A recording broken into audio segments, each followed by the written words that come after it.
Friends, welcome to Prerana and Sadhana class. మరి ఈరోజు మనం పార్ట్ 3లో మరాఠాల గురించి తెలుసుకునే ముందు పీష్వాల గురించి తెలుసుకుందాం. ఫ్రెండ్స్, శివాజీ తన పట్టాభిషేక సమయంలో 8 మంది సభ్యులు గల మంత్రిమండలి అంటే అష్టప్రధానులు బాధ్యతలు విధుల గురించి స్పష్టంగా వివరించడం జరిగింది.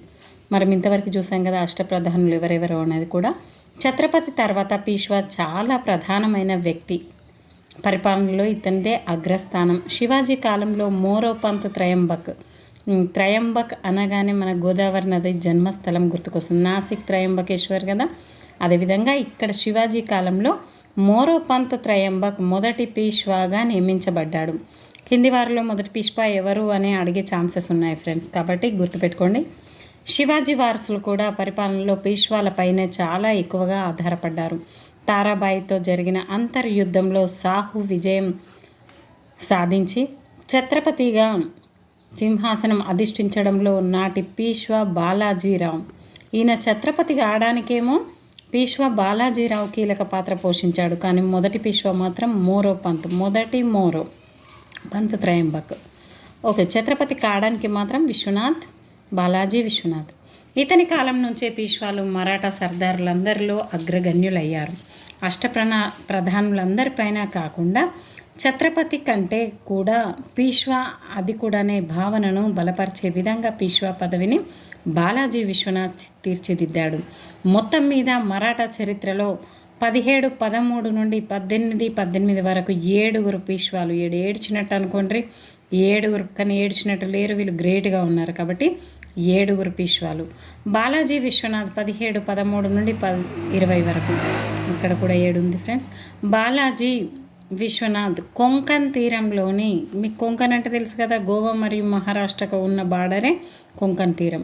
ఈ కొంకన్ తీరంలోని చిత్ పవన్ బ్రాహ్మణ కుటుంబానికి చెందినవాడు. ఎవరు? బాలాజీ విశ్వనాథ్ అనేటైన చిత్ పవన్ బ్రాహ్మణ కుటుంబానికి చెందినవాడట. ఇతడు మరాఠా సర్దారుల దగ్గర గుమాస్తాగా జీవితాన్ని ప్రారంభించాడు. తదనంతరం కాలంలో పూనా, దౌలతాబాద్లకు సర్ సుబేదార్గా పనిచేశాడు. ఈ కాలంలో బాలాజీ విశ్వనాథ్ మొఘల్ చక్రవర్తితో సత్సంబంధాలు కొనసాగిస్తూ ఉండడం వల్ల సాహుకి దగ్గరయ్యాడు. సాహుని ఛత్రపతి చేసే విషయమై మరాఠా సర్దారులతో దౌత్యం నిరపడంలోనూ వారిని లొంగదీసుకోవడంలో బాలాజీ విశ్వనాథ్ విజయం సాధించాడు. అతని సేవలకు గుర్తింపుగా సాహు అతని 16 నవంబర్ 1713లో పీష్వాగా నియమించాడు. తన అత్యుత్తమ ప్రతిభా పాటవాలచే బాలాజీ విశ్వనాథ్ మరాఠా సామ్రాజ్యానికి పీష్వానే వాస్తవాధిక నేతగా మార్చాడు. పూనాను రాజకీయ కేంద్రంగా మార్చి పీష్వా పదవిని పారంపర్యం చేశాడు. అందుకనే బాలాజీ విశ్వనాథ్ను పీష్వా వంశ స్థాపకుడని అంటారు. మొఘల్ రాజ్యంలోని అంతర్గత విభేదాలను ఆసరాగా తీసుకొని మరాఠాల ప్రాబల్యాన్ని పెంచడంలో బాలాజీ విశ్వనాథ్ విజయం సాధించాడు. కొంకన్ తీరంలోని నావికా దళాధ్యక్షుడు కన్హోజీ అంగ్రేతో 1714లో చేసుకున్న లోనావాలా సంధి. ఏం సంధి ఫ్రెండ్స్? లోనావాలా సంధి ఇతని తొలి దౌత్య విజయం.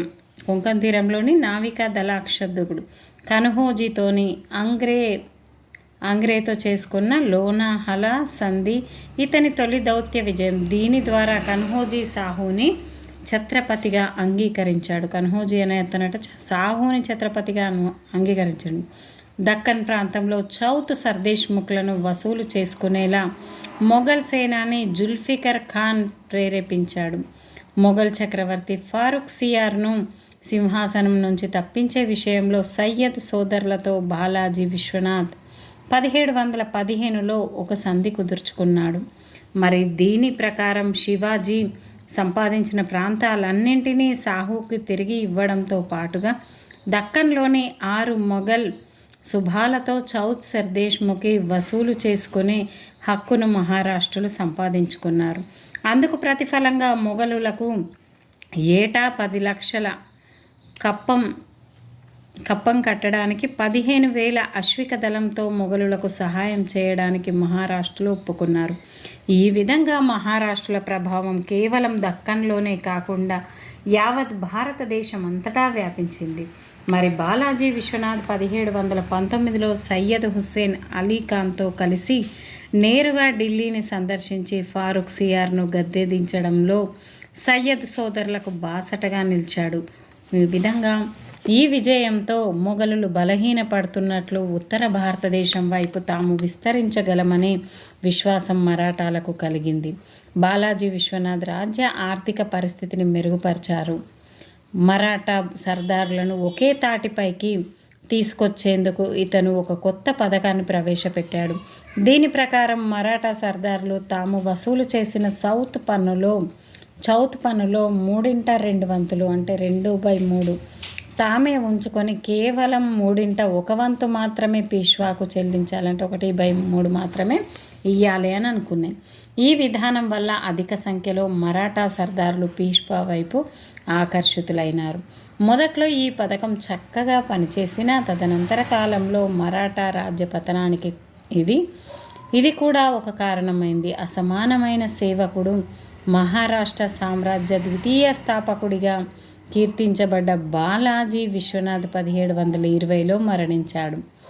మొదటి బాజీరావు 1720 నుంచి 40 వరకు రౌండ్ ఫిగర్ ఉంది. మొదటి బాజీరావు బాలాజీ విశ్వనాథ్ తర్వాత అతని 20 సంవత్సరాల కుమారుడు అంటే ఇలా కొడుకే బాలాజీ విశ్వనాథ్ తర్వాత బాజీరావు వచ్చాడు. మొదటి బాజీరావు మొదటి బాజీరావు పీష్వాగా బాధ్యతలు చేపట్టాడు. అతడు విఘ్నుడైన రాజనీతిజ్ఞుడు, మిక్కిలి వివేకం గలవాడు, చక్కని యోధుడు, యుద్ధతంత్రంలో ప్రతిభాశాలి. ఇన్ని గుణాలున్నాయి ఈయనకి. తన తండ్రి వద్ద నుంచి రాజ్యతంత్రాన్ని, దౌత్యాన్ని అనుభవపూర్వకంగా నేర్చుకున్నాడు. గొరిల్లా యుద్ధతంత్రంలో శివాజీ తర్వాత అంతగా ఆరితేరిన వాడుగా ప్రసిద్ధి చెందాడు. ఓలలు మొదటి బాజీరావు ధైర్య సాహసాలు, రాజతంత్రం దృష్ట్యా అతడు పీష్వాలలో కడు సమర్థుడిగా పరిగణించబడ్డాడు. అఖిల భారత హిందూ సామ్రాజ్యం హింద్ పద్ షాహీ స్థాపన అనేది బాజీరావు మహోన్నత ఆశయం. మొఘల్ సామ్రాజ్య పతనాన్ని దృష్టిలో పెట్టుకొని చెట్టు కాండాన్ని ఛేదిస్తే కొమ్మలు వాటంతట అవే పడిపోతాయని, అప్పుడు మరాఠా కీర్తి పతాకం సింధు నుంచి కృష్ణా వరకు ఎగురవేయవచ్చని భావించాడు. ఓళ్ళు భావించిండ్రు ఇదంతా. మొదటి బాజీరావు ఏదని చెట్టు కాండాన్ని ఛేదిస్తే కొమ్మలు వాటంతట అవే పడిపోతాయి అంటే అసలుని తీసేస్తే మిగతా అంతా కూడా బలహీనమైపోతుంది, పడిపోతుంది అన్నట్టుగా చెప్పాడు. బాజీరావు నిజాం సైన్యాలను మార్చి 6, 1728లో పాల్ఖేడ్ వద్ద ఓడించి అతన్ని మున్షివాగావ్ సంధికి ఒప్పించాడు. దీని ప్రకారం సాహుకి వ్యతిరేకంగా రెండో సంభాజీకి నిజాం ఎటువంటి సహాయం అందించరాదని, దక్కన్లో పన్నులు వసూలు చేసుకునేందుకు అధికారాన్ని ఇచ్చాడు. మొఘల్ రాజా అలహాబాద్ గవర్నర్ అయిన మహమ్మద్ ఖాన్ బంగాష్ మొఘల్ రాజా అలహాబాద్ గవర్నర్ అయిన మహమ్మద్ ఖాన్ బంగాష్ 1727లో బుందేల్ఖండ్పై దాడి జరిపాడు. అక్కడ రాజును అతడి కుటుంబ సభ్యులను బందీలుగా పట్టుకున్నాడు. రాజా అభ్యర్థన మేరకు 1729లో బాజీరావు మరాఠా సైన్యాలను బుందేల్ఖండ్కు పంపి మహమ్మద్ ఖాన్ను ఓడించి రాజాను తిరిగి సింహాసనంపై నిలిపాడు. దీంతో ఆ ప్రాంతంలో మరాఠాల ప్రాబల్యం అనూహ్యంగా పెరిగిపోయింది. బాజీరావుకు బుందేలులతోనే కాకుండా అంబర్ రాజులతో కూడా స్నేహ సంబంధాలు బలపడ్డాయి. రాజకీయ, వ్యాపార ప్రయోజనాల దృష్ట్యా మాల్వా, గుజరాత్లో వ్యూహాత్మక ప్రాంతాలని భావించిన బాజీరావు మరాఠాల ప్రాబల్యాన్ని వాటిని విస్తరించాలని భావించాడు. 1731లో బాజీరావు తన సోదరుడు చిమ్నాజీ ద్వారా గుజరాత్ గవర్నర్తో చాలా తెలివిగా ఒక ఒప్పందాన్ని కుదుర్చుకున్నాడు. ఎవరితో కలిసి? చిమ్నాజీతో కలిసి. దీని ప్రకారం గుజరాత్ ప్రాంతంలో మరాఠాలు చౌతు సర్దేశ్ముఖి పన్నులు వసూలు చేసుకునే అధికారం లభించింది.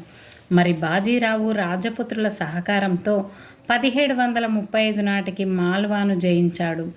బాజీరావును కట్టడి చేసేందుకు మొఘల్ చక్రవర్తి నిజాంను ప్రోత్సహించాడు. దీంతో నిజాంను మరాఠా సైన్యాలు రెండోసారి భోపాల్ యుద్ధంలో 1737 ఓడించి దురై సరై సంధికి ఒప్పించాయి. దేనివల్ల ఇక్కడ నిజాం ప్రభు ఉన్నాడు కదా, ఆయనతో కలిసి మరాఠా సైన్యాలు రెండోసారి భోపాల్ యుద్ధంలో ఓడించినాయాలని దురై సరై సంధిని ఒప్పించాయి. అయితే దీని ప్రకారం నిజాం యుద్ధ పరిహారం కింద 50 లక్షలు చెల్లించడమే కాకుండా నర్మదా చంబల్ ప్రాంతాల మధ్య ఉన్న ప్రాంతంపై మరాఠాల సార్వభౌమత్వాన్ని అంగీకరించాడు. బాజీరావు సిద్దీలకు వ్యతిరేకంగా దండయాత్ర చేపట్టి వారిని ప్రధాన భూభాగం నుంచి వెళ్ళిపోయేలా చేశాడు.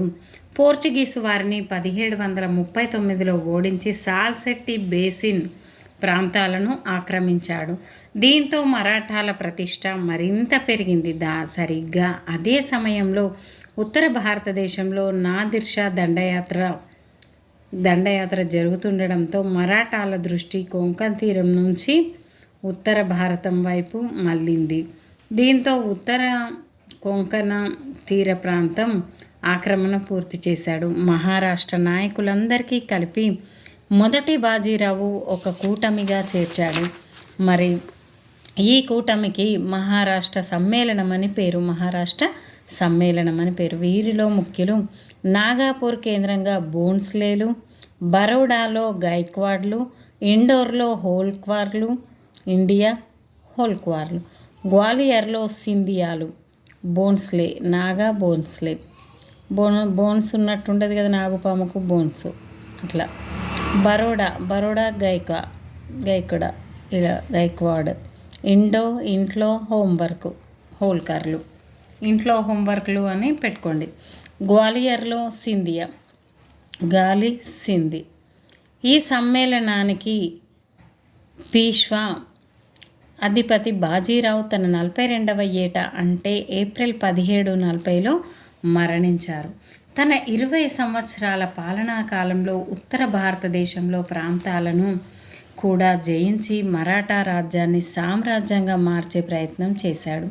బాజీరావు 1740 నుంచి 61. మరి మొదటి బాజీరావు మరణం తర్వాత అతని 18 సంవత్సరాల కుమారుడు బాజీరావు నానాసాహెబ్ పీష్వాగా బాధ్యతలు చేపట్టాడు. ఈయననే బాజీరావునే నానాసాహెబ్ అనేవారు.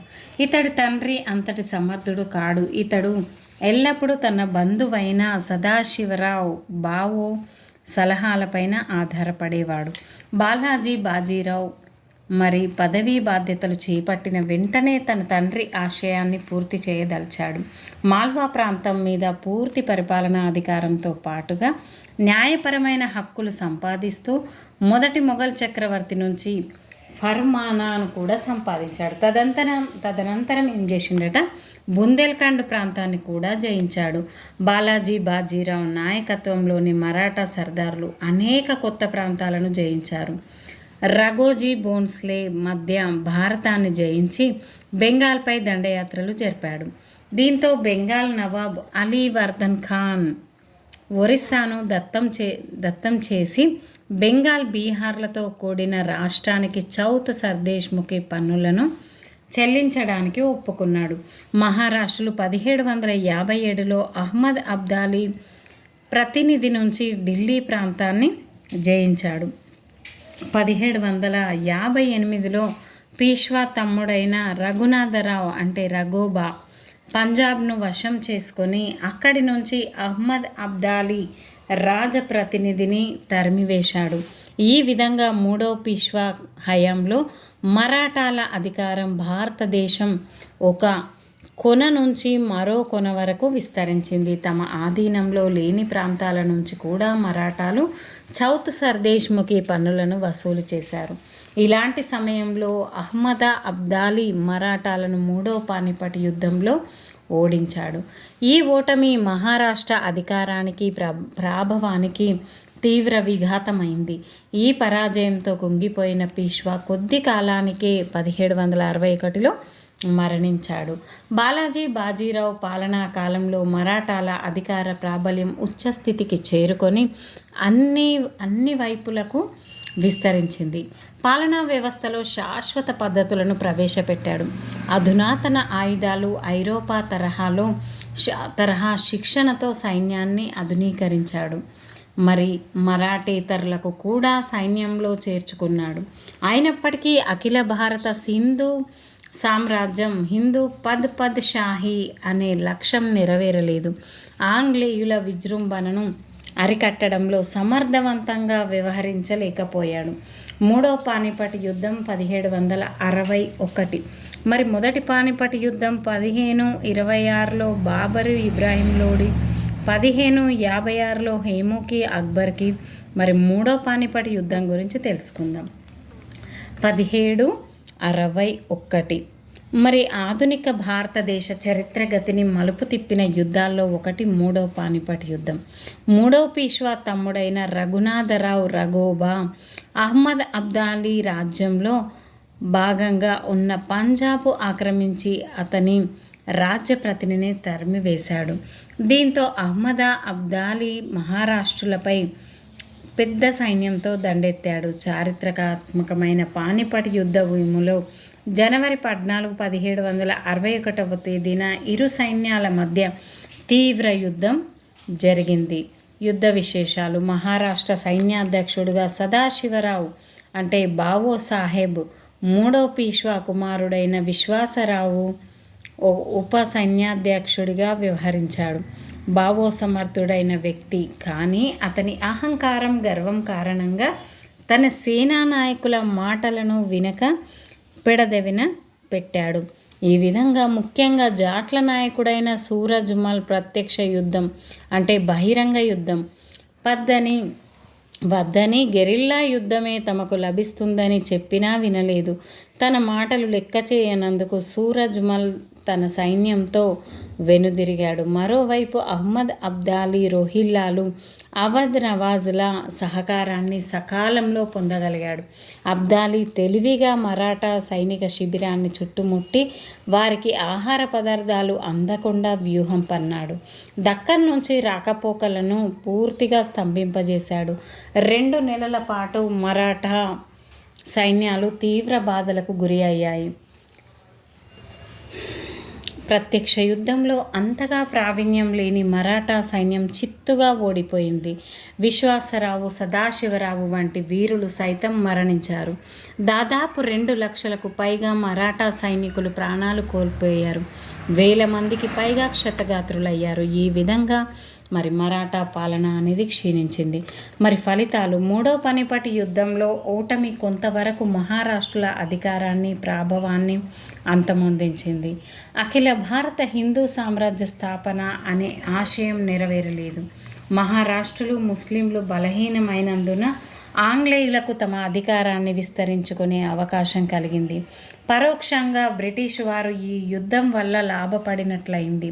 ఈ యుద్ధం వల్ల సిక్కులు పంజాబ్లో తమ ఆధిక్యతను స్థాపించుకునేందుకు మార్గం సులభమైంది. సిక్కులు పఠానులను తరిమివేయడంతో వారు స్వదేశానికి తిరిగి వెళ్ళిపోయారు. మహారాష్ట్రుల ఓటమికి కారణాలేంటో చూద్దాం. మరి మహారాష్ట్రుల ఓటమికి ప్రధాన కారణాలు ఇవి: అహ్మద్ షా అబ్దాలీ ఆరితేరిన సైన్యాధ్యక్షుడు.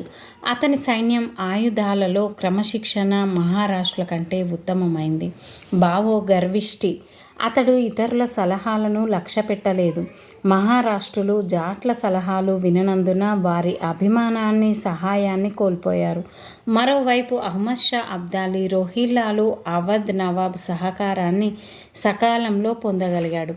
మహారాష్ట్రులు వారికి పట్టున్న గెరిల్లా యుద్ధాన్ని ఎంచుకోకుండా అంతగా అభ్యసనం లేని బహిరంగ యుద్ధం చేయడం, అబ్దాలీ మహారాష్ట్రుల సైన్యానికి ఆహార పదార్థాలు అందకుండా చేయడంతో వారు పస్తులు ఉండాల్సి వచ్చింది. ప్రాంతీయ రాజ్యాలు: పంజాబ్. మొఘల్ సామ్రాజ్య పతనం ఔరంగజేబ్ కాలంలో ప్రారంభమై మహమ్మద్ షా కాలం వరకు పూర్తయింది. మరి 1739 నాటి నాదిర్ షా దండయాత్ర తర్వాత మొఘల్ సామ్రాజ్యం పరిధి మరింతగా తగ్గిపోయింది. ఈ విధంగా మొఘల్ సామ్రాజ్య శిథిలాలపై బెంగాల్, హైదరాబాద్, అవధ్, మైసూర్, పంజాబ్ లాంటి అనేక ప్రాంతీయ రాజ్యాలు ఆవిర్భవించాయి. ఇలాంటి వాటిలో పంజాబ్ రంజిత్ సింగ్ నేతృత్వంలో ముఖ్యమైన రాజ్యంగా అవతరించింది. సిక్కుల విజృంభణ. పంజాబ్ చరిత్ర సిక్కు మతంతో ముడిపడి ఉంది. గురునానక్ సిక్కు మత స్థాపకుడు. ఇతని తర్వాత 9 మంది సిక్కు గురువులుగా వ్యవహరించారు. అంటే మొత్తం మంది 10 మంది. గురు గోవింద్ సింగ్ సిక్కుల 10వ గురువు. గోవింద అంటంగా చివరికి ఆ విధంగా 10వవాడు గురు గోవింద్ సింగ్. ఇతని కాలంలోనే ఖల్సా అంటే సిక్కు సైన్యం 1699లో ఏర్పాటు చేయబడింది. ఇతను సిక్కులను ఒక బలమైన సైనిక శక్తిగా తీర్చిదిద్దాడు. రాజపుత్రులతోనూ మొఘలులతోనూ అనేక యుద్ధాలు చేశాడు. ఇతని మరణం తర్వాత సిక్కులు బందా బహదూర్ నాయకత్వంలో మొఘలులకు వ్యతిరేకంగా తిరుగుబాటు చేశారు. స్వతంత్ర పాలన ఏర్పాటు చేసుకొని గురునానక్ గురు గోవింద్ సింగ్ పేరు మీద నాణాలను కూడా ముద్రించాడు. బందా బహదూర్ను 1715లో బందీగా పట్టుకొని 1716లో ఉరి తీయడం జరిగింది. 18వ శతాబ్దపు మలిభాగానికి సింధు యమునా నదుల మధ్య ప్రాంతంలో 12 సిక్కు చిన్న రాజ్యాలు మిజిల్స్గా ఏర్పడ్డాయి. మహారాజా రంజిత్ సింగ్ ఈ మిజిల్స్ అన్నింటినీ ఏకం చేసి సిక్కు సామ్రాజ్యాన్ని స్థాపించాడు. ఈ విధంగా రంజిత్ సింగ్ 1792-1739లో సిక్కు సామ్రాజ్య స్థాపకుడైన రంజిత్ సింగ్కు ఆధునిక భారతదేశ చరిత్రలో ఒక ప్రత్యేక స్థానం ఉంది. ఇతను 13 నవంబర్ 1780లో మహాన్ సింగ్ రాజ్ కౌర్ దంపతులకు గుజ్రాన్వాలాలో ప్రస్తుతం ఆధునిక పాకిస్తాన్లో జన్మించాడు. మహాన్ సింగ్ సుకర్ చేకియా మిజిల్కు అధిపతి. పంజాబ్కు పశ్చిమంగా ఉన్న ప్రాంతం ఇతని ఆధీనంలోనే ఉండేది. ఇతని రాజధాని గుజ్రన్ వాలా. చిన్నతనంలో మశూచి సోకడంతో ఇతడు ఎడమ కన్నును కోల్పోయాడు. 10 సంవత్సరాల చిన్న వయస్సులోనే ఇతను తండ్రితో కలిసి యుద్ధాల్లో పాల్గొన్నాడు. అతని తండ్రి 1792లో మరణించడంతో మిజిల్ నాయకత్వ బాధ్యతను 12 సంవత్సరాల రంజిత్ సింగ్కు దక్కాయి. 1797 వరకు అతను తల్లి సంరక్షణలో పాలనా బాధ్యతలు నిర్వహించిన తర్వాత స్వతంత్రంగా వ్యవహరించాడు. నాటి రాజకీయ అస్థిర పరిస్థితుల్ని రంజిత్ సింగ్ తనకు అనుకూలంగా మలుచుకొని రాజకీయంగా ఎదిగాడు. మరి రంజిత్ సింగ్ తనకు అందించిన సేవలకు ప్రతిఫలంగా తన ప్రతినిధిగా లాహోర్ పాలించమని జమాన్ 1798లో ప్రకటించాడు. రంజిత్ సింగ్ 12 ఏప్రిల్ 1801 నాడు పంజాబ్ మహారాజాగా ప్రకటించుకున్నాడు. 1802లో ఇతను తన రాజధానిని గుజ్రాన్వాలా నుంచి లాహోర్కు మార్చాడు. ఈ విధంగా 1799 నుంచి 1805 మధ్య కాలంలో రంజిత్ సింగ్ లాహోర్, అమృత్సర్ ప్రాంతాలను బంగీ మిజిల్ సర్దార్ల నుంచి కైవసం చేసుకున్నాడు. తదనంతర కాలంలో లూధియానా 1806, కాంగ్రా 1809, పెషావర్ 1823లను ఆక్రమించాడు. ఫలితంగా రంజిత్ సింగ్ సట్లెజ్, జీలం నదుల మధ్య ప్రాంతంలో తన అధికారాన్ని నెలకొల్పాడు. భారతదేశంలో ఫ్రెంచ్ వారి ప్రాబల్యాన్ని నిరోధించేందుకు బ్రిటిష్ వారు 1809లో రంజిత్ సింగ్తో అమృత్సర్ సంధిని చేసుకున్నారు. ఫ్రెంచ్ వారి ప్రాబల్యాన్ని నిరోధించేందుకు బ్రిటిష్ వారు ఏం చేశారట, రంజిత్ సింగ్తో అమృత్సర్ సంధిని చేసుకున్నారు బ్రిటిష్ వారు 1809లో. ఈ సంధి ప్రకారం సట్లెజ్ నదికి ఉత్తరాన ఉన్న భూభాగంపై రంజిత్ సింగ్ సార్వభౌమత్వాన్ని బ్రిటిష్ వారు గుర్తించారు. అహ్మద్ అబ్దాలీ మనవడైన షా గుజా అతని సోదరుడి వల్ల పదవీచ్యుతుడైనప్పుడు రంజిత్ సింగ్ సహకారంతో అతను సింహాసనాన్ని తిరిగి సంపాదించుకోగలిగాడు. దీనికి ప్రతిఫలంగా అతను రంజిత్ సింగ్కు కోహినూర్ వజ్రాన్ని తిరిగి అప్పగించాడు. రంజిత్ సింగ్ దగ్గర ఉందన్నట్టు. రంజిత్ సింగ్ ఖాల్సా సైన్యంను ఆధునీకరించాడు. అధునాతన ఆయుధాలను సైన్యంలో ప్రవేశపెట్టాడు. ఐరోపా వాసుల చేత, ముఖ్యంగా నెపోలియన్ దగ్గర పనిచేసిన సైనికాధికారులచే తన సైన్యానికి శిక్షణ ఇప్పించాడు. ఫలితంగా రంజిత్ సింగ్ సైన్యం భారతదేశంలోనే మొట్టమొదట సుశిక్షితులైన సైన్యంగా తీర్చిదిద్దబడింది. ఆయుధ కర్మాగారాలను, ఫిరంగుల తయారీ కేంద్రాలను, మందుగుండు సామాగ్రి తయారీ కర్మాగారాలను రంజిత్ సింగ్ ఏర్పాటు చేశాడు. రంజిత్ సింగ్ సామ్రాజ్యం లౌకికమైంది. పాలనలో మతపరమైన వివక్ష ఎక్కడా చూపలేదు. అమృత్సర్లోని సిక్కుల పవిత్ర దేవాలయాన్ని అతనే బంగారు పూతతో, చలువ రాళ్లతో సుందరీకరించాడు. అంటే చాలా అందంగా చెక్కించాడు రంజిత్ సింగ్. అమృత్సర్ అనగానే మనకు రంజిత్ సింగ్ గుర్తు రావాలి. మరి అప్పటి నుంచి అది స్వర్ణ దేవాలయంగా ప్రసిద్ధి చెందింది.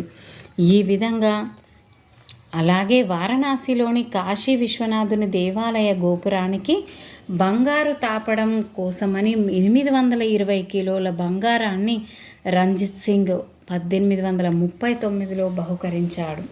రంజిత్ సింగ్ ఏనాడు కూడా సిక్కు మత విశ్వాసాలను పాలనలో చొప్పించలేదు. శాంతి భద్రతలను అదుపులో ఉంచి కఠిన శిక్షలను రద్దు చేశాడు.